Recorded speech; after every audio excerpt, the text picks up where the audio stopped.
How to get custom lucky blocks in Minecraft Bedrock without mods. So these are lucky blocks right here. You can use any block for this. In this case, I'm using sponges. So if I break this sponge right here or this lucky block, then something random will happen. In this case, I just got set on fire through lightning. So lightning struck me, and that is one of the unlucky things. But there is a bunch of different things that can happen from these lucky blocks. So this is just an example. So there's 4 different things that can happen. Some are lucky, some are unlucky. But you can add as many things to this as you do want to. You can add more. You can even add the same thing multiple times so that there is a higher chance of certain things happening over other things. So we're going to break a second one right here. As you can see, this summoned a zombie and a bogged mob as well. And then these are lucky blocks too. So we're going to break these ones. Some of them are lucky, some of them are unlucky. So that one was a bunch of different materials like iron, gold, emerald, diamonds that did drop on the ground. What's this one going to be? This one is going to be the same again. So it's the items. And then this one over here is going to be lightning once again. So there is also one that will spawn a chest as well in this example. We didn't get that there because it is completely random which ones you get. So I'm going to try and show you that one, as that is the last one that hasn't been shown out of these examples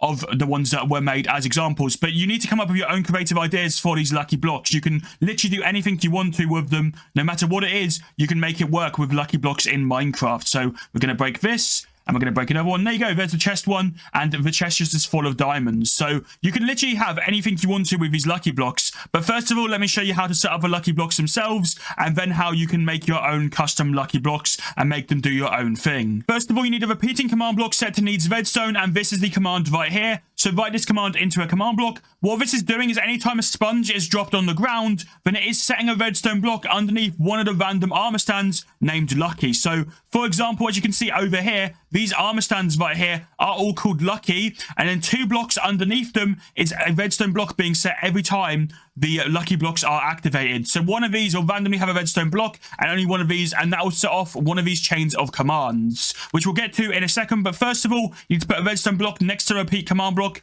and then you need this command as well as an impulse command block, which needs to be set to always active. And this is the command for this right here. So as you can see, it's set block and then the coordinates here to air, and that is simply setting this block right here, so this redstone block, to air. So you need to put your coordinates in the command block there instead of my coordinates. So whatever your coordinates, your redstone block before the repeating command block is, you need to put in this impulse command block right here. And all that does is make it so that it can't just repeat itself constantly, and only one thing will happen when you do drop the lucky block, when it breaks on the ground. So you also want to make sure that you have a delay on this first command block here as well. So in this case, I've gone for a 6-tick delay, as that will just stop it from spamming as well. And then for the chains of command blocks. So as I said, you need an armor stand, and then you need to have a block and then a space underneath for where the redstone block will be, and then chains of command blocks. So these are just what you can set for your lucky blocks to do. So first of all, we'll start with this one right here, which is going to be able to summon the mobs. So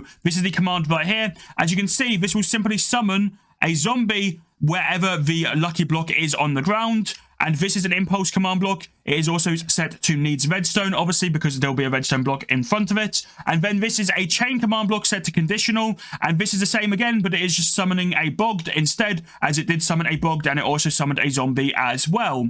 The next command block right here is also a chain command block. Make sure you have these facing in the right way for this to be able to work. It's set to conditional once again. And this is simply killing the item on the ground. So killing the sponge on the ground after it is activated, so that it doesn't just constantly repeat. And then this next command block here will simply set the redstone block back to air at the start of the chain so that it can be reset. So you need to put your coordinates for whatever your redstone block will be. So it'll be the block right here. You need to put the coordinates for that block for your chain in this 4th command block right here. And then for the 5th command block right here, it is setting the redstone block at the start to a redstone block. So the redstone block, which was set to air, so that it doesn't repeat itself over here, is simply setting that back to a redstone block again. So you need these coordinates for that final command block.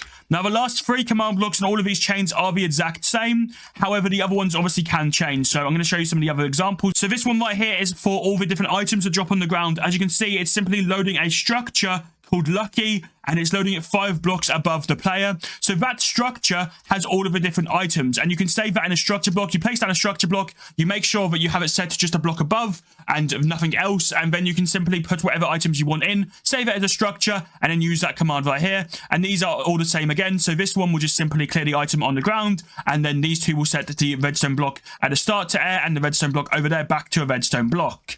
Now for this one right here, this is to be able to summon lightning. So this is just simply simply this command right here. As you can see, it is the same as the one for the zombies or the one for the bogged as well. So you need that if you want to have it summon lightning. You can also make it summon the lightning away from the player instead of hitting it every time to scare the player instead, if that is what you want to do. And then the final one right here is another structure, which is for the chest, and that will just simply summon a chest. So for this one, all I did is I had the chest be saved in the structure as the only block, and then it simply pastes the chest into where the player is. So that's just some examples, but you can have anything you want in your lucky blocks. Let me know in the comments below, what have you added to your Minecraft lucky blocks on Minecraft Bedrock Edition? And check out the video on screen if you want to know how to freeze time on Minecraft Bedrock Edition.